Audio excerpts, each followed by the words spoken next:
Sir ఏపీలో సాక్షి, TV9 ఇటువంటి కొన్ని ఛానల్ని బ్యాన్ చేశారు కదా వీటి ప్రసారాల్ని. అయితే ఇప్పుడు దీని పట్ల ఢిల్లీ హైకోర్టు రియాక్ట్ అయిందని అంటున్నారు. మరి అది ఏ విధంగా రియాక్ట్ అయింది? మరి బ్యాన్ చేసిన దాన్ని మళ్ళీ ప్రసారాలు కంటిన్యూ చేసే అవకాశం ఏమన్నా ఉందంటారా సార్? మనకి మామూలుగా మనం ఆల్రెడీ దీని మీద చెప్పుకున్నాము. ఎందుకంటే ఈ గవర్నమెంట్ ఫామ్ కాకముందే ఎంఎస్ఓ అంటే మల్టీ సిస్టమ్ ఆపరేటర్స్ అంటారు. ఎంఎస్ఓల ద్వారా సాక్షి, తర్వాత ఎన్టీవీ, టీవీ9, 10 టీవీ ఈ 4 టీవీ ఛానళ్ళ ప్రసారాల్ని ఆపేశారు ఆంధ్రప్రదేశ్లో. అప్పటికి ఇంకా గవర్నమెంట్ ఫామే కాలేదు, కానీ ఆల్రెడీ తెలుగుదేశం నాయకులు వాళ్ళని బెదిరించి ఆపేశారు. గతంలో కూడా జగన్ కూడా ఆంధ్రజ్యోతి, టీవీ5 వీటిని చాలా చోట్ల రానివ్వలేదు. బట్ ఈ స్థాయిలో అయితే సిస్టమేటిక్గా చేయలేదు. ఎందుకంటే ఈనాడు వెళ్ళింది, జ్యోతి వెళ్ళింది, ఏబిఎన్లు ప్రసారాలు అవుతూనే ఉన్నాయి. కొన్ని చోట్ల ఏదో ఆపినట్టుగా మనకు అర్థమవుతుంది. కానీ ఇప్పుడు సిస్టమేటిక్గా అసలు కంప్లీట్గా 15 మంది ఎంఎస్ఓలు కంప్లీట్గా 15 ఎంఎస్ఓస్ స్టాప్ చేసేసారు. సో దీనికి వ్యతిరేకంగా నిరసన తెలియజేశారు, కానీ అది ఎవరు పట్టించుకోలేదు. దాంతో ఎన్బిఎఫ్కి కంప్లైంట్ చేశారు, అంటే న్యూస్ బ్యూరో ఫెడరేషన్ వాళ్ళకి కంప్లైంట్ చేశారు. వాళ్ళు ఈ ఎన్బిఎఫ్ కూడా ప్రకటనలు ఇచ్చింది, నిరసన తెలియజేసిన అన్ని చేశారు. దాంతోపాటు వాళ్ళు ఏం చేశారంటే ఢిల్లీ హైకోర్టులో పిటిషన్ వేశారు. ఢిల్లీ హైకోర్టులో ఎందుకు వేశారంటే ఈ కేంద్ర ప్రసార మంత్రిత్వ శాఖ ఢిల్లీ పరిధిలో ఉంటుంది కాబట్టి ఈ ఎన్బిఎఫ్ ఢిల్లీలో హైకోర్టులో కేసు వేశారు. దీని మీద విచారణ జరిపి సమగ్రంగా పరిశీలించిన తర్వాత ఢిల్లీ హైకోర్టు ఈ 15 మంది ఈ ఎంఎస్ఓలకి నోటీసులు పంపించింది. ఇది కరెక్ట్ కాదు, మీరు అర్జెంటుగా ఈ 4 ఛానళ్ళకి మళ్ళీ ప్రసారాల్ని వదలండి, ప్రజలకు అందించండి. ఇలాగ టార్గెట్గా కొన్ని మీడియా హౌసులు వాళ్ళ అభిప్రాయాలు చెప్పుకునే స్వేచ్ఛను ఆపడం అనేది ఇది ఖచ్చితంగా రాజ్యాంగ విరుద్ధము అని చెప్పి హైకోర్టు చెప్పింది. ఇది ఒక రకంగా వీళ్ళకి ఊరట అని చెప్పచ్చు సాక్షి వాటికి. అట్లాగే తెలుగుదేశం వచ్చినప్పటి నుంచే, అధికారం చేపట్టక ముందు నుంచే, రిజల్ట్ వచ్చిన రోజు నుంచే ఎలాగా వివిధ రూపాల్లో వైసీపీ మీద దాడుల్ని మల్టిపుల్గా చేస్తుందో, బహుముఖాలుగా ఎలా చేస్తుందో అనే దానికి ఇది ఒక తాజా ఉదాహరణ. మనం రోజు అనేకం చెప్పుకుంటూనే ఉన్నాం, అందులో ఇది ఒకటి. ఇది ఏంటంటే మీడియాని దెబ్బతీయడం. అది జగన్ చేయలేదంటే జగన్ కూడా అదే పని చేస్తాడు. జగన్కి కూడా మీడియా 4 దుష్ట చతిష్ట ఆయన పేరు పెట్టాడు. టీవీ5, ఏబిఎన్, తర్వాత ఈనాడు, వీటిని తను ఎప్పటి నుంచో ఎక్స్పోజ్ చేస్తున్నాడు.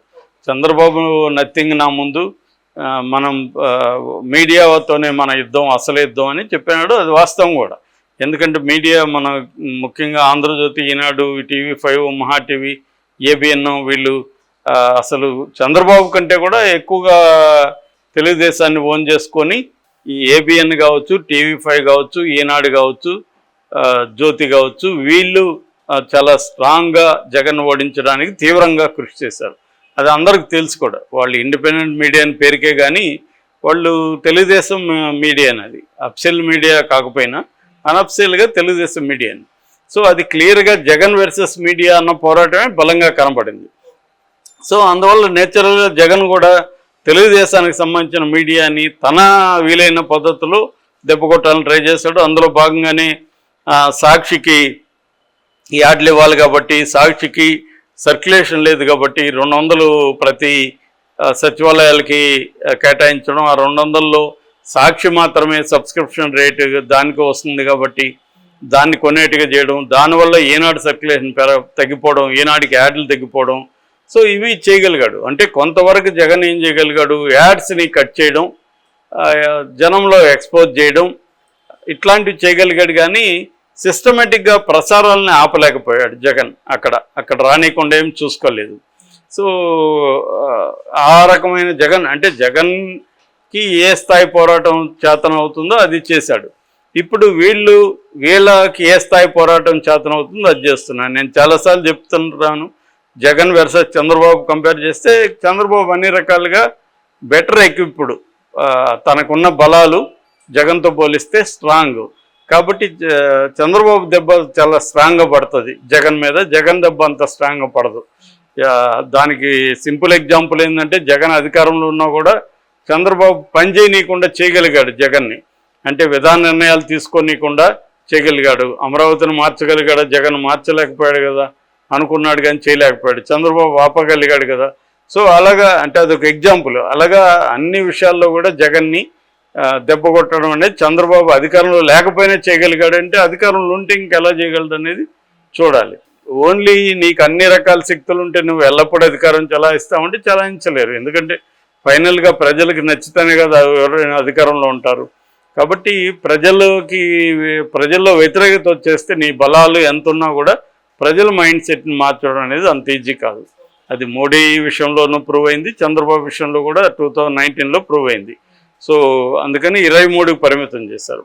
సో ఈ కాంటెక్స్లో ఇప్పుడు మరి దీన్ని ఈ 15 మంది ఎంఎస్ వాళ్ళు ఫాలో అవుతారా హైకోర్టు ఉత్తర్వుని, లేదా వీళ్ళు మళ్ళీ సుప్రీంకోర్టుకి వెళ్తారా? దీన్ని ప్రొలాంగ్ చేయొచ్చు కదా సుప్రీంకోర్టుకి వెళ్తే. సో అలా వెళ్తారా అనేది చూడాలి. సహజంగా అయితే నాకు తెలిసి వీళ్ళు అంత ఈజీగా వదిలిపెట్టరు. న్యాయ వ్యవస్థ మీద చంద్రబాబుకున్న పట్టు మనకు తెలుసు. కాబట్టి దీన్ని ఈయన సుప్రీంకోర్టుకి తీసుకెళ్తాడు ఖచ్చితంగా. ఈయన చేయలేదు, అది టెక్నికల్గా తీసుకున్నప్పుడు ఎంఎస్ వాళ్ళే, కానీ చేసింది వీళ్ళే. గతంలో ఇక్కడ కేసీఆర్ చేయలేదా? ఇదే పద్ధతి కేసీఆర్ కూడా ఎంఎస్ వాళ్ళని ఉపయోగించి కేసీఆర్ ఆంధ్రజ్యోతి, TV9 లాంటి వాటిని తొక్కేశాడు ఇక్కడ. మరి ఇదే ఆంధ్రజ్యోతి ఏమో అక్కడేమో రివర్స్లో ఉంటుంది. ఇక్కడేమో నా హక్కులు, మీడియా హక్కులు అని మాట్లాడతారు. సో మీడియా అనేది ఇవాళ అమాయకంగా మనం మీడియా హక్కు, జర్నలిస్టుల హక్కులు ఇవన్నీ అమాయకంగా ఉంటాయి తప్ప మీడియా అంటే ఇవాళ మీడియా యజమానులు అంటే పొలిటికల్ లీడర్సే, పొలిటికల్ పార్టీలే. సో మీడియా అంటే నథింగ్ బట్ పొలిటికల్ పార్టీలే ఇవాళ ఎసెన్స్లో. సో మీడియా విడిపోయింది. ఏ పొలిటికల్ పార్టీకి సపోర్ట్ చేస్తుందో ఆ పొలిటికల్ పార్టీకి కంప్లీట్గా సపోర్ట్ చేస్తుంది. ఇంతకుముందు అంటే మీడియా క్రిటికల్గా ఉండేది, క్రిటికల్ సపోర్ట్ అనేవాళ్ళు. ఒకవేళ సపోర్ట్ చేసినా కూడా కొన్ని విషయాల్లో ఆ పొలిటికల్ పార్టీని విమర్శించేది.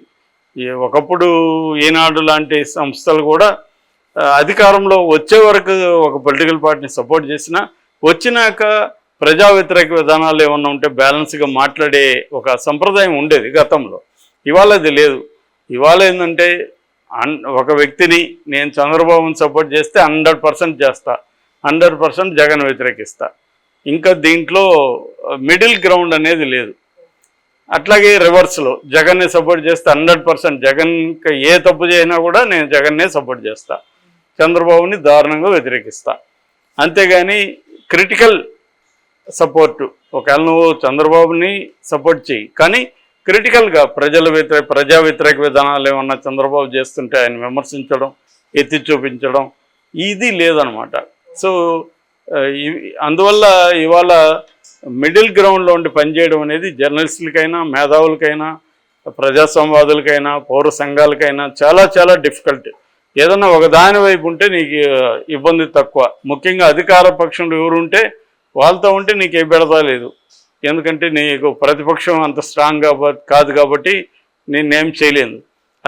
అందుకని మ్యాక్సిమం మనం చూస్తే అధికార పక్షం వైపే, ఒకప్పుడు జగన్ వైపు మాట్లాడే వాళ్ళు కూడా ఇప్పుడు మెల్లగా అధికార పక్షం వైపు ఎందుకు వచ్చిందలే మనకని వెళ్ళిపోతున్నారు.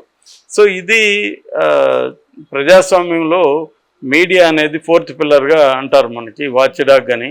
కానీ ఇప్పుడు మీడియాని క్యారెట్ అండ్ స్టిక్ పాలసీ అంటే వాళ్ళకి ఏదైనా వేయడం, వాళ్ళని తమ వైపున లెక్కోవడం, లేదంటే ఆ సంస్థల్ని కొనేసుకోవడం, తమ గ్రిప్పులో పెట్టుకోవడం, లేదంటే బెదిరించడం, కేసులు పెట్టడం, జైలుకి పంపించడం, ఈ టెక్నిక్స్ని ఫాలో అవుతున్నారు అన్నమాట.